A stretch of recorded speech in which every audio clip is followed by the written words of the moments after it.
지금 말씀을 듣다 보니까요, AI가 이 정도까지 왔구나라고 생각을 하게 되는데요. 근데 이렇게 대화형 AI 말고 네. 좀 생성형 AI 이런 부분 말고도 AI가 또 놀랍게 쓰이고 있는 다른 면이 있을까요? 제일 유명한 것 중에 하나는 이제 노벨상까지 받았으니까 구글 딥마인드에서 만들었던 그 알파폴드. 요거는 단백질의 구조를 예측하는 거예요. 그거 왜 하느냐? 예측을 하고 표적이 되는 세포도 모양을 알 수가 있으면 어떤 부분에서 이게 쫙 달라붙을 수 있는지 알 수 있고 비슷한 어떤 효소를 또 만들어내는 것이 가능하고 그러면 굉장히 맞춤형 처방이 가능한 놀라운 혁신인 거예요. 나중에 뭐까지 가능하냐면 이런 서열이 이런 모양이 돼까지는 했어요. 이런 모양을 만들려면 어떤 서열이 필요해까지도 예측이 돼요. 그 말은 네. 신약 개발의 혁신이 될 가능성이 굉장히 높아지는 거예요. 특히나 이제 특허를 피해가면서 특허를 피해가면서 만들 수 있는 그렇죠. 거군요. 다른 물질인데 네. 비슷한 역할을 할 수 있도록 그렇죠. 그 부위만 똑같게 만드는 것도 가능해지는 거고 사람은 못 하는데 네. AI가 해서 이 사람에게 맞추며 약을 만드는 것도 가능해지는 시대가 됐어요. 군사 쪽에서는 뭐 이미 너무나 많이 사용하고 있는 걸 알고 있잖아요. 남자들의 심장을 좀 뛰게 하는 말씀을 드리자면 F-16 네. 이미 그 안에 이제 코파일럿 같이 말 그대로 윙맨의 역할을 하는 AI를 집어넣기 시작했어요. 항공기 기동이 지포스라고 하죠. 9G가 넘어가기 시작하면 이제 블랙아웃이 되면서 네. 조종사가 버틸 수가 없어요. 네. 근데 AI가 그런 것들을 가능하게 할 수 있다라는 거. 가장 이 부분은 핵심적이다라고 우리가 봐야 되는 것 중에 하나 해킹입니다. 네. AI가 보안 취약점을 굉장히 쉽게 빠르게 찾아내는 그런 AI가 이미 나왔는데 엔트로픽에서 그걸 아예 공개를 안 했죠. 그래서 몇몇 회사들에게만 공개하고 자기의 파트너가 되는 대기업들 뭐 마이크로소프트라든가 이런 회사들에게만 공개해서 이걸로 여러분이 낸 OS의 보안 취약점을 이걸로 찾으세요라고 하면서 그 파트너십을 맺었어요. 시사하는 바는 뭐냐면 보안 취약점을 찾아낼 수 있는 AI가 이미 개발이 됐는데 그게 엔트로픽만 가지고 있을까요? 아니죠. 중국, 러시아 네. 여기서 그런 AI 안 만들까요? 만들겠죠. 그걸 아니까 AI 해커를 막기 위해서 계속 개발할 수밖에 없는 거예요. AI들의 전쟁이 물밑에서 일어나고 있다라는 게 시사점이죠. 말씀을 듣다 보니까요, AI 기술 발전이 분명히 우리를 편하게 만드는 부분도 있지만 네. 사람들의 감정이나 아니면은 사람들의 일상에서 역으로 들어오는 경우도 꽤 많네요. 많은 분들이 잘 모르시는 사례를 하나 말씀드릴게요. MBC에서 너를 네. 만났다라고 한 다큐멘터리가 있었습니다. 첫 네. 번째 편은 딸을 맞아요. 잃어버린 엄마예요. 네. VR 안경을 끼고 네. 딸이 나와서 엄마 맞아요. 얘기하는데 벌써 그러게요. 저도. 그리고 우리에게 따뜻한 마음을 주고 네. 그분에게 위로를 주고 행복하게 행복하게 사람을. 근데 이게 한 2년 있다가 AI 서밋에서 캐나다 교수님이었던 것 같아요. 위험한 예로 딱 이야기했어요. 사람을 매니퓰레이션 하는 예다. 이 제작자를 잘못했다고 하는 게 아니에요. 이런 일들은 앞으로 계속 나올 수 있는데 실제인지 아닌지 구분하지 못하게 하는 것은 위험하다. 우리의 관심을 가지고 봐야 되고 어떤 해석 가능성과 정렬, 얼라이먼트 문제에 대해서도 사실 조회수는 잘 안 나와요. 그 해석 가능성에 대해서 제가 말씀드리겠습니다. 정렬 문제에 대해 얘기해 주겠습니다. 근데 사실 굉장히 중요하기도 하고 요걸 필요한 알면 나중에 내가 업무에서도 어디까지 얘를 믿을 수 있을까를 판단하는 데도 도움이 되거든요. 네. 그래서 한 번 정도씩은 우리가 교양으로서 AI를 좀 원리를 파보는 시간도 가질 필요가 있겠다 생각합니다. AI가 이렇게 여러 영역에서 뭐든지 다 잘하는 것 같으니까 반대로 그렇다면 인간의 영역이라고 할 수 있는 AI가 침범할 수 없는 그런 영역들이 좀 있을까요? AI 한계나? 저는 1년 전만 해도 그런 게 있을 거라 생각했는데 네. 지금은 쉽지 않다라고 생각해요. 이유는 뭐냐면 인공신경망이 우리의 신경망을 너무 잘 모사하기 때문에 그래요. 물리적인 것은 없으니까 가짜다라고 생각하면서 저는 버틸 수 있다고 생각했거든요. 그런데 이제 피지컬 AI가 들어가기 시작하고 네. 근데 그나마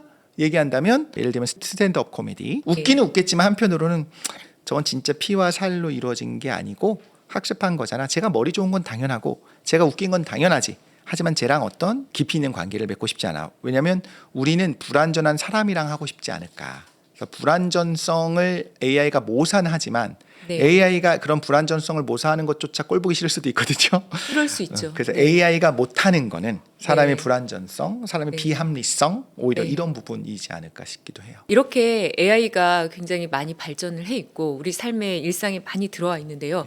근데 일각에서는 내가 AI가 뭐가 필요하겠어 하거나 그거 좀 어려운 거 아니야 해서 아예 접근조차 안 하려고 하시는 경우들이 있습니다. 이런 분들이 AI와 친해지려면 뭐부터 해야 될까요? 일단 설치하고 일단 대화를 하면 돼요. 한두 번 써봤는데 내 말을 잘 못 알아듣기도 하죠. 내가 말이 느리면 끊어버리기도 합니다. 네. 네, 그런 것들이 불편하지만 이한테 맞는 대화를 어떻게 할 수 있는지를 조금만 하다 보면 금방 올라가요. AI한테 그냥 물어보면 되죠. 직접 말로. 네. 그러면서 대화가 되고 어떤 식으로 대화하면 얘가 잘하네 라는 걸 알기 시작하면 사용하면서 훨씬 더 삶이 재밌어질 수 있겠다고 생각해요. 이젠 돌이킬 수 없는 상황까지 온 거잖아요. 맞습니다. AI의 네. 세상이. 그럼 이럴 때 사람들은 AI를 어떻게 하면 더 잘 쓸 수 있을까 이런 고민도 많이 하게 되잖아요. 맞습니다. 어떻게 해야 될까요? 아까 말씀드린 것처럼 직접 한번 물어보면서 하는 것도 네. 있고요. 어떤 모델이 어떤 성능이 있었다라고 하는 말씀을 못 드리는 이유가 뭐냐면 3개월 지나면 6개월 지나면 바뀌어요. 그거는.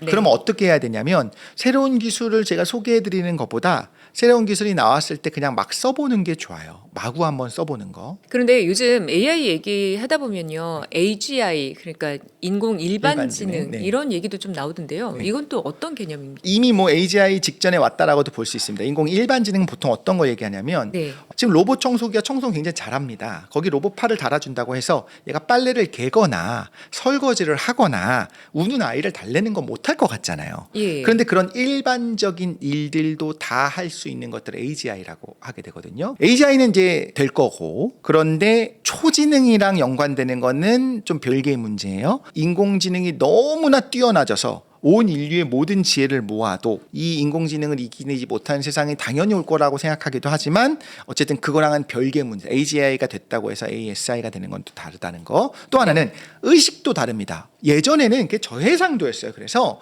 인공지능이 일반지능 AGI로 가게 되면 AGI가 어떻게 구현이 가능해? 이 정도면 거의 의식이 있는 거 아니야? 감정이 있는 거 아니야? 라고 이야기를 하는데 지금은 그렇진 않아요. 두 개는 별개다.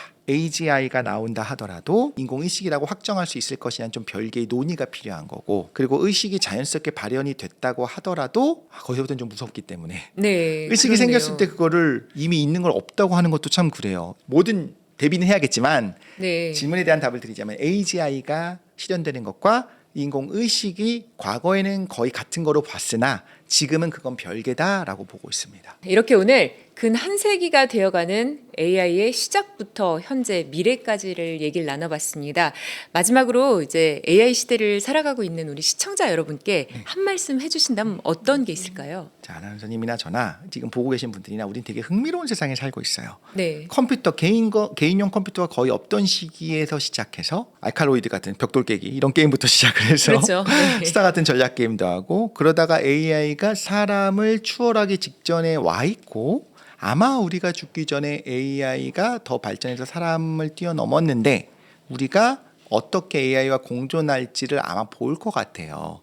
엄청난 대변혁의 시기에 우리가 있는 거예요. 각자 모두 지금까지 인류가 살아오면서 자기 이전의 세상과 자기 이후의 세상이 매번 달랐으나 사실 아무리 생각해도 우리 시대, 지금 이 시대를 살아가는 우리 입장에서는 정말 대변혁의 시기에 살고 있는 거거든요. 지금까지 외계인이 있으면 어떨까 고민했는데 외계인보다 더 두렵고 외계인보다 더 놀라운 존재가 AI인 거잖아요. 네. 그런 어떤 발상의 전환 이런 시대에 살고 있기 때문에 하나하나 너무 두려워하지 마시고 좀 흥미롭게 보면서 많이 써가면서 이게 무슨 일이 벌어질까 앞으로 어떤 게 나올까 좀 이렇게 호기심을 가지고 세상을 살아보시면 어떨까 생각을 했습니다. 네. 오늘 말씀 너무 재밌었어요. 혹시 오늘 나오신 소감 한 말씀 해주시자면 어떨까요? 저도 재밌었고 사실 얘기를 하면서 또다시 오랜만에 제가 생각했던 게 정리되는 부분도 있었고 또 기회가 있으면 다시 와서 또 다른 종류의 조금 더 이제 뾰족한 이야기들 할 수 있으면 또 인사드리면서 할 수 있으면 좋겠습니다. 네, 또 오셨으면 좋겠습니다. 고맙습니다. 네, 76년 전 기계가 생각할 수 있을까라는 질문에서 시작이 돼가지고요. 이제는 뭐 우리의 스마트폰 속이나 아니면 일상 속에 보이지 않는 곳까지 다 들어와 버린 이런 AI. 이 새로운 기술을 어떻게 쓰느냐에 따라서 앞으로 더 발전할 수 있을까를 결정짓는 열쇠가 될 겁니다. 기술의 온도 오늘 순서는 여기까지입니다. 좋은 말씀 고맙습니다.